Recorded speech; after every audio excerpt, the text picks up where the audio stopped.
அனைவருக்கும் வணக்கம். வாழ்க வளமுடன்.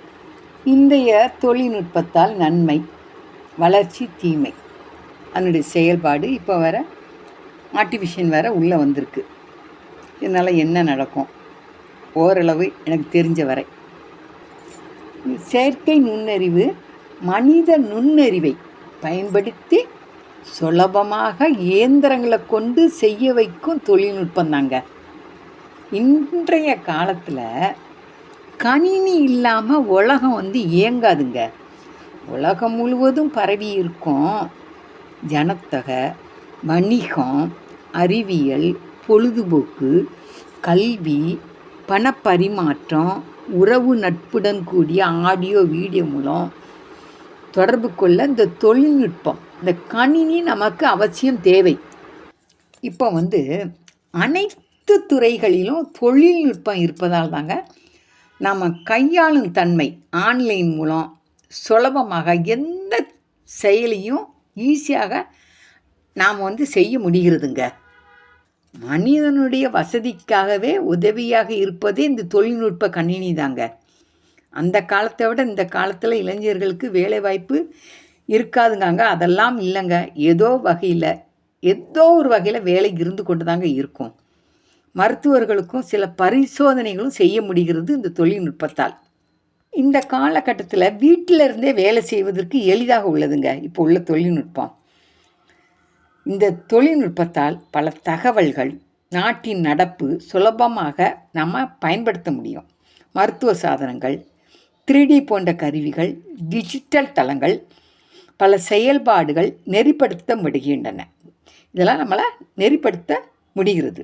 இப்போ பிறப்பு இறப்பு சான்றிதழ், அப்புறம் நிலம், வீடு சம்மந்தப்பட்ட விஷயங்கள், பட்டா உள்பட நிறைய விஷயங்களை நம்ம இந்த கணினி மூலம் நம்ம தெரிந்து கொள்கிறோங்க. முன்னாலெல்லாம் கள்ளத்தனமாக ஃபோட்டோ ஒட்டி நிலத்தை விற்றுருவாங்க. ஆனால் இப்போ உள்ள காலத்தில் முடியாதுங்க. அதை ஸ்கேன் பண்ணிவிடுவாங்க. அதில் நமக்கு ஒரு நன்மையும் இருக்குங்க. நம்மளை யாரும் ஏமாற்ற முடியாது. அந்த அளவுக்கு அட்வான்ஸாக இருக்குங்க. இப்போ ட்ரெயின் டிக்கெட்டுக்கு, எல்ஐசி பணம் கட்ட, பேங்கு போக, எதுக்கும் நம்ம வரிசையில் நிற்க வேண்டாம். எல்லோரும் ஆன்லைனில் இப்போ படிச்சிருக்காங்க. ஆன்லைனிலே சுலபமாக மிக ஈஸியாக பண்ண முடிகிறது. இதனால் அவங்க நேரமும் காலமும் மிச்சமாகுதுங்க. கொரோனா காலத்தில் எடுத்துக்கோங்க, 3 வருஷம் இந்த தொழில்நுட்பம் மட்டும் இல்லாட்டா வச்சுக்கோங்க, இந்த உலகமே இயங்காதுங்க. நம்ம எல்லோரும் சோர்வடைஞ்சு மென்டல் டார்ச்சருக்கு ஆளாக நேரிடுங்க. அன்னைக்கு உள்ள நிலைமைக்கு இந்த தொழில்நுட்பத்தால் ஓரளவு நம்ம வீட்டில் இருந்து பொழுதுபோக்கு நிகழ்ச்சி, வீடியோ கால், ஆடியோ கால் மூலம் ஒரு குரூப்பு ஆரம்பித்து அதில் ஈடுபாடு கொண்டு ஆன்மீக பாடல், கதை, கவிதை கற்றுக்கொள்ளலாம். நம்ம அறிவுத்திறனை வளர்க்க முடியும். மாணவர்கள் தெரியாத பாடத்திட்டங்களெல்லாம் தெரிந்து கொள்ள முடியுங்க. அவங்க கூகுளில் போய் அவங்களுக்கு வேண்டியதை அவங்க பெற்றுக்கொள்ளலாம். படம் வேணுனாலும் எப்படினாலும் அதை எடுத்துக்கிடலாம். அவங்க அறிவுத்திறனை வளர்க்க முடியுங்க மாணவர்களின் இந்த தொழில்நுட்பத்தால். இப்போ பல மாதங்கள் செய்யக்கூடிய வேலையை சில நாட்களிலே முடிகிறது இந்த தொழில்நுட்பத்தால். மாடி கட்டிடம், மேம்பாலம் இதெல்லாம் கட்டணும்னா இந்த தொழில்நுட்பத்தால் தாங்க. இப்போ ட்ரெயின் டிக்கெட்டு, நிறைய வசதிகள் ஆன்லைனில் புக் பண்ணுறது, தெரியாத விஷயங்களை நம்ம தெரிஞ்சுக்கிடுறதுக்கு, நமக்கு ஒரு ஆங்கிலம் படிக்கணுமா இந்த ஆன்லைன் மூலம் இந்த கூகுளில் போய் படிச்சுக்கிடலாம். ஹிந்தி வேணாலும் படிச்சுக்கலாம். நமக்கு வேண்டியதை கற்றுக்கிடலாங்க இந்த தொழில்நுட்பத்தால். இதில் ஏகப்பட்ட நன்மைகள் இருக்குங்க. இந்த தீமைன்னு எடுத்துக்கிட்டோன்னா தனி உரிமை, பாதுகாப்பு, இந்த ரகசியம் அதெல்லாம் அத்துமீறப்படுதுங்க. சமூக ஊடகங்கள் இந்த தொழில்நுட்ப சாதனைகளை பயன்படுத்தி சில தேவையற்ற செயல்களில் ஈடுபடுவதால் நமக்கு மனச்சோர்வு, மனக்குழப்பம் எல்லாம் ஏற்படுதுங்க. உழைப்பு துறைகளிலும் அச்சம் ஏற்படுத்துக்குதுங்க. தொழில் உற்பத்தியால் சுற்றுச்சூழல் பாதிப்பு, நச்சு, கழிவு, சுகாதாரக்கேடு எல்லாமே வருது இயற்கை தாங்க. இயற்கை சூழ்நிலையும் பாதிக்குதுங்க. மேலும் நம் நாட்டு கலாச்சாரங்கள், மொழிகள், பாரம்பரிய மனிதனின் உழைப்பு எல்லாம் அங்கே திறமையெல்லாம் குறைஞ்சிடுது. மனிதர்களுடைய ஆரோக்கியம் குறையிறதுனால அவங்களுடைய வாழ்நாள் காலமும் குறைந்து விடுதுங்க. அப்புறம் மாணவர்கள் இதனால் தேவையற்ற செயல்களில் ஈடுபடுவதால் தேவையற்ற வீடியோ சில கெட்ட நண்பர்கள் தொடர்பு இவர்களை திசை திருப்புது. இதனால் ஏகப்பட்ட பண கஷ்டம், மன கஷ்டம்.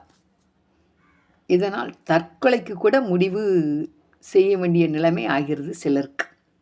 இந்த தொழில்நுட்பத்தால் தனி உரிமை, தனிப்பட்ட தகவல்கள் திருடப்படுதுங்க. சிறு சிறு கடைகள், சின்ன சின்ன வியாபாரிகள், தெருவோரத்தில் வியாபாரம் செய்கிறவங்களுக்கெல்லாம் இதனால் பாதிப்பு இருக்குங்க. ஆனால் எங்கும் நச்சுத்தன்மை தான், என்ன பண்ண முடியும்? இயற்கை வளங்கள் குறைகிறது, சுகாதாரக்கேடு ஏற்படுகிறது. நம்மளால் முடிஞ்ச வரைக்கும் இயற்கையை பாதுகாக்கணுங்க.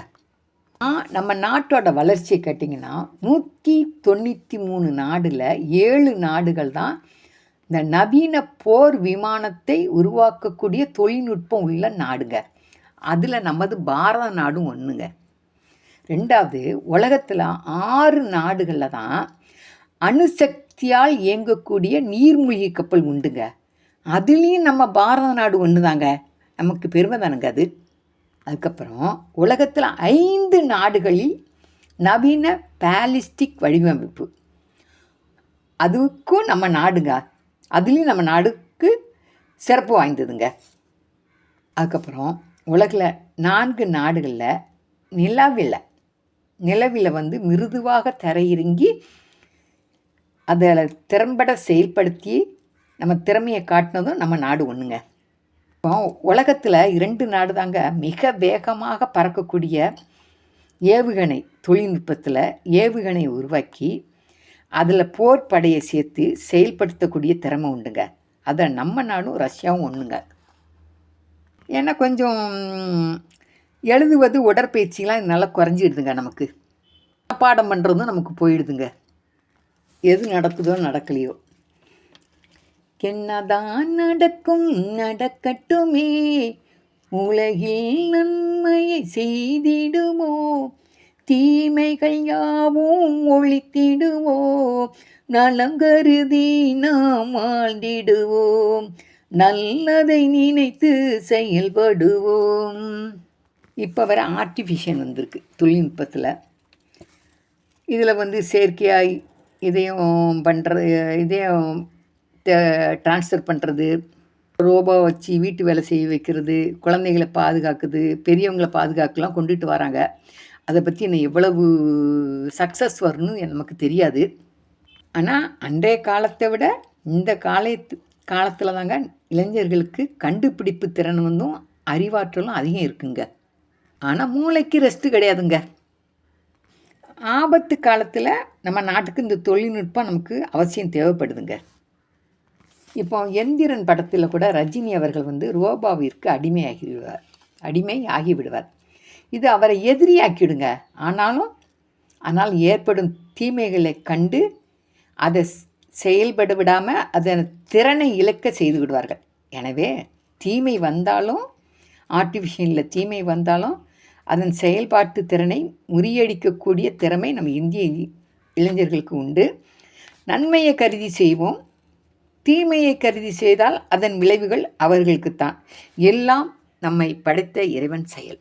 நன்றி.